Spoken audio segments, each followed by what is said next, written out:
రాజకీయం పెరిగిపోయిందని హిందువులు ఆగ్రహం వ్యక్తం చేస్తున్నారు. సనాతన ధర్మాన్ని కాపాడేందుకు ప్రభుత్వం వెనకడుగు వేస్తోందని అనకాపల్లి జిల్లా నర్సీపట్నానికి చెందిన కోనేటి రామకృష్ణ విమర్శించారు. ప్రస్తుత టీటీడీ పాలక మండలిని రద్దు చేయాలని డిమాండ్ చేశారు. హిందూ ధార్మిక సంస్థల ప్రతినిధులతో కొత్త పాలక మండలి ఏర్పాటు చేయాలని సూచించారు.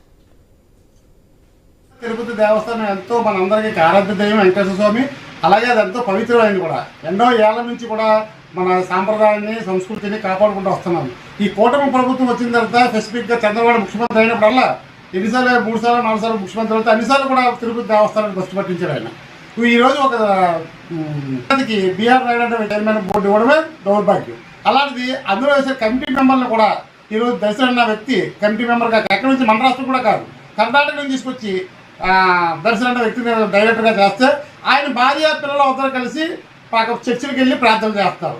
సనాతన ధర్మం అని చెప్పే పవన్ కళ్యాణ్ కానీ మన గౌరవ ముఖ్యమంత్రి కానీ లేదా వాళ్ళ అబ్బాయి లోకేష్ కానీ ఇంత అన్యాయం ఇంత దారుణం జరుగుతూ ఉంటే సనాతన ధర్మాన్ని హిందూ ధర్మాన్ని కాపాడవలసిన ఈ ప్రభుత్వం ఎటు వెళ్ళిపోతుంది. ముఖ్యంగా ప్రధానంగా దర్శనం అన్న వ్యక్తిని కర్ణాటక నుంచి తీసుకొచ్చి టీటీడీ దేవస్థానంలో మెంబర్గా చేసిన వ్యక్తిని వాళ్ళ కుటుంబం అంతా కూడా క్రిస్టియన్ మతంలో ప్రార్థన చేయడం అందరూ వీడియోతో సహా చూసిందే. అలాంటి వ్యక్తిని తక్షణం సస్పెండ్ చేయడమే కాదు ఆయన తీసుకెళ్లి క్రిమినల్ చర్యలుగా ఆయన తీసుకెళ్లి పోలీస్ స్టేషన్లో కేసులు పెట్టి ఆయన చేసి ఇప్పుడు